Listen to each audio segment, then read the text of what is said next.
तीसरा कारण होता है हमारा लवण के कारण।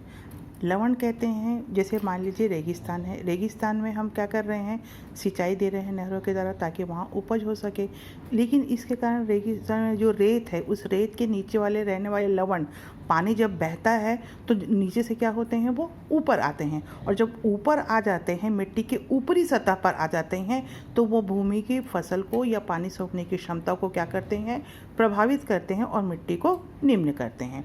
दूसरी ओर अत्यधिक सिंचाई के कारण, आपने देखा होगा पंजाब है कहाँ, जहाँ पर हम बहुत अधिक पानी है, नदियाँ बह रही हैं लगातार, तो दलदल वाली बनने वाली स्थिति है। दलदल के वजह से भी मिट्टी के अंदर रहने वाला लवण क्या हो जाता है, ऊपर आता है, और उसका लवणीकरण हो जाता है मिट्टी का, जो कि मिट्टी को निम्न बनाता है, उसकी कृषि को कम करता है, उसके उत्पादन क्षमता को कम करता है।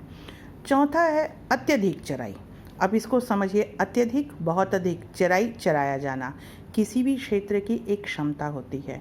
जब एक क्षेत्र विशेष में जितने भी घास हुए हैं, मान लीजिए वो 4 जानवर के पेट भरने के लायक घास है, और वहाँ हमने 10 जानवर को छोड़ दिया कि 10 जानवर वहाँ से, तो जानवर क्या करेंगे, खाली ऊपर खाएंगे क्या, नीचे तक उस घास को खाएंगे, और कहीं कहीं यह स्थिति आएगी कि घास के साथ मिट्टी को भी उखाड़ देंगे, मिट्टी भी उनसे उखड़ कर ऊपर आ जाएगी। तो यहाँ पर क्या होगा, देखिए, सूखे इलाकों में घास की क्षमता से अधिक जानवरों को चराना, घास का आवरण खत्म होता है और पेड़ पौधे नष्ट होते हैं। साथ ही ऊपर की भूमि हवा के साथ उड़ जाती है और भूमि का निम्नीकरण होता है।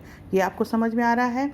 सूखे इलाके, जहाँ पर सूखा पड़ता है, जहाँ पर पानी कम होता है, जहाँ घास कम होती है, वहाँ पर अगर आप जानवरों को लगातार देंगे तो वो घास क्या करेंगे, चरेंगे, घास का आवरण तो ख़त्म कर दिए, उसके बाद जो पेड़ पौधे रहेंगे वो भी खा जाएंगे, और पेड़ पौधे खाने के साथ साथ वो क्या करेंगे, मट्टी को खींचेंगे, उसके साथ मट्टी आएगी, तो ऊपरी जो जड़ पकड़ी हुई हैं, पेड़ पौधों की जड़ें मिट्टी पकड़ती हैं, जब पेड़ पौधे खींचेंगे, जब वो घास को खींचेंगे, तो जड़ है, जड़ के साथ मिट्टी का ऊपरी आवरण जो है वो बाहर आएगा, जो कि उर्वरक होता है, जो कि जैविक परत होती है, और भूमि का निम्नीकरण होगा।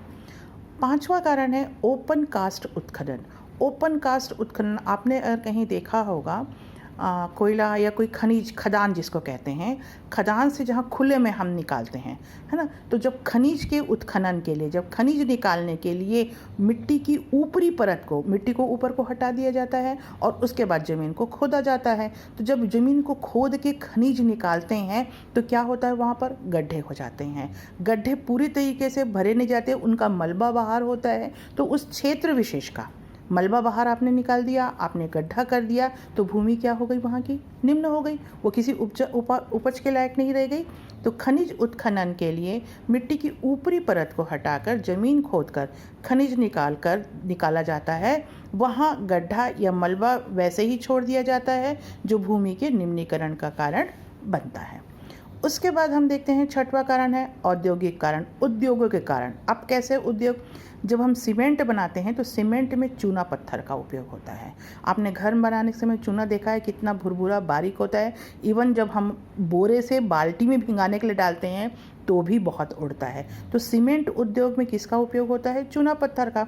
और जब चूना पत्थर को पीसा जाता है तो उसके बारीक कण क्या हो जाते हैं, हवा में मिलते हैं, धूल में मिलते हैं, धूल में मिल के धीरे से क्या करते हैं, वो मट्टी की ऊपरी सतह पर जम जाते हैं, मट्टी की ऊपरी सतह पर जम जाएंगे। और जब मट्टी की ऊपरी सतह पर वो जमते हैं तो मिट्टी की जो पानी सोखने की ताकत है वो क्या हो जाती है, कम हो जाती है। ठीक इसी प्रकार से जो मिट्टी के बर्तन बनाए जाते हैं, मिट्टी के बर्तन कौन कौन से, आपका मटका बन गया, आपकी सुराही बन गई, आपका दिया बन गया।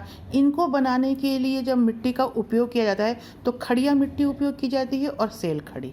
खड़िया और सेल खड़ी पत्थर का जब हम उपयोग करते हैं तो मिट्टी के बर्तन बनाने के लिए, तो वो धूल के कण भी उड़ते हैं, उनको बारीक पीसा जाता है, बारीक को गूंथ करके हम मिट्टी को आकार देते हैं। तो जब हम बारीक कणों को करते हैं तो जो ऊपरी परत है वो पूरी मिट्टी के ऊपर एक आवरण बनाती है, और जब मिट्टी के ऊपर एक आवरण बनाती है तो जल सोखने की क्षमता जो है वो कम हो जाती है। उस जगह के मिट्टी की जल सोखने के, जल को ग्रहण करने की क्षमता क्या होगी, कम हो जाएगी। और जब पानी ही मिट्टी नहीं लेगा तो उसमें पौधे कहाँ से पनपेंगे, है ना। तो ये एक कारण होता है। उसके बाद होता है गरीबी और निम्नीकरण। अब यहाँ पर प्रश्न होता है, एक गरीबी का ज़मीन के निम्न स्तर होने का क्या संबंध? लेकिन बहुत गहरा संबंध होता है, क्योंकि जितने गरीब व्यक्ति होते हैं वो या तो चरवाहे होते हैं या किसान जिसके पास ज़मीन नहीं है वो लोग होते हैं। ये लोग क्या करते हैं, ऐसी भूमि जो बहुत उपजाऊ है, ये तो पैसे वालों के पास होती है, बंजर भूमि जिसकी उर्वरता बिल्कुल नहीं है, इस भूमि पर ये आश्रित होते हैं। इनका जीवन यापन किस पर होता है? गरीबी के कारण निम्नीकृत भूमि पर। निम्नीकृत भूमि का ये अत्यधिक दोहन करके, उसी से उपज करके, उसी में अपने जीवन को चलाकर उसे और निम्न करते हैं। यानी पहले ही, क्योंकि भूमि के संवर्धन के लायक इनके पास क्षमता नहीं होती, इनके पास इतना पैसा नहीं होता है कि भूमि में खाद डाल सकें, भूमि को और उपजाऊ बना सकें। तो जो निम्नीकृत भूमि इनके हिस्से में आती है अपना जीवन चलाने के लिए, ये उसका और उपयोग करके भूमि को अत्यधिक निम्नीकरण की दिशा पर ले जाते हैं। देखो, गरीब व्यक्ति निम्न उर्वरक वाली भूमि पर आश्रित होते हैं। वे या तो जानवर पालने वाले गरीब होते हैं या फिर गरीब किसान। भूमि की उर्वरता बढ़ाने की क्षमता उनमें नहीं होती।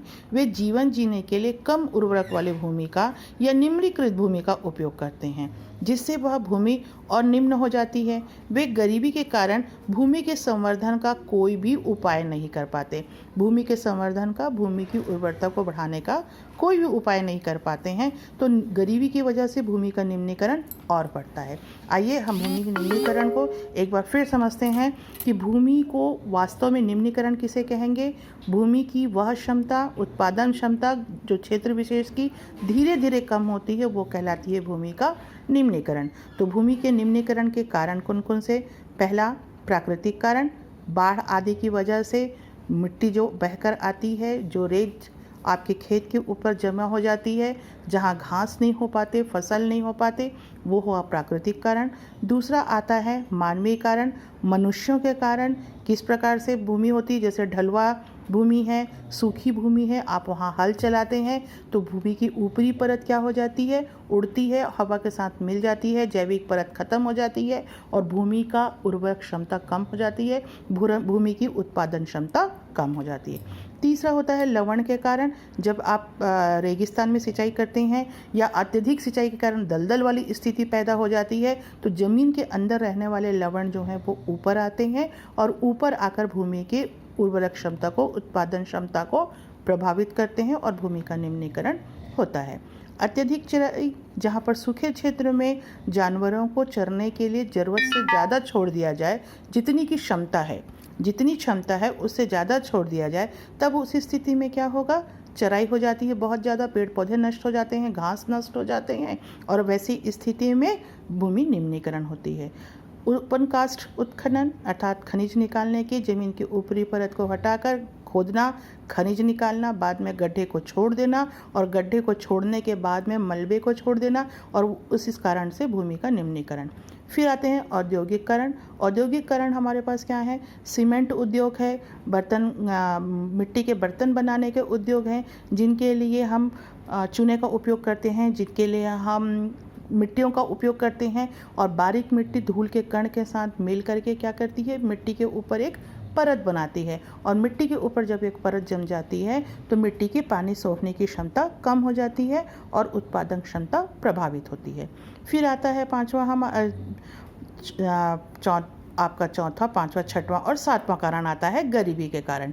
गरीब व्यक्ति जिसके पास बिल्कुल भी ज़मीन नहीं है, ये व्यक्ति निम्न स्तर की ज़मीन में, जो कि पहले से निम्नीकरण है, उस पर आश्रित होते हैं, उस पर अपना जीवन यापन करते हैं, तो भूमि का और अधिक दोहन होता है। एक तो पहले उसकी उर्वरक क्षमता कम और उसका और अधिक दोहन किया गया, तो भूमि के निम्नीकरण की दिशा बहुत तेज़ी से। दूसरी बात, इनके पास भूमि के संवर्धन के लायक धनराशि नहीं होती और जब धनराशि नहीं होती तो ये भूमि का उपयोग नहीं कर सकते। तो ये अब हमको स्पष्ट हो गया कि भूमि का निम्नीकरण किसे कहेंगे और भूमि के निम्नीकरण के कारण कितने हैं।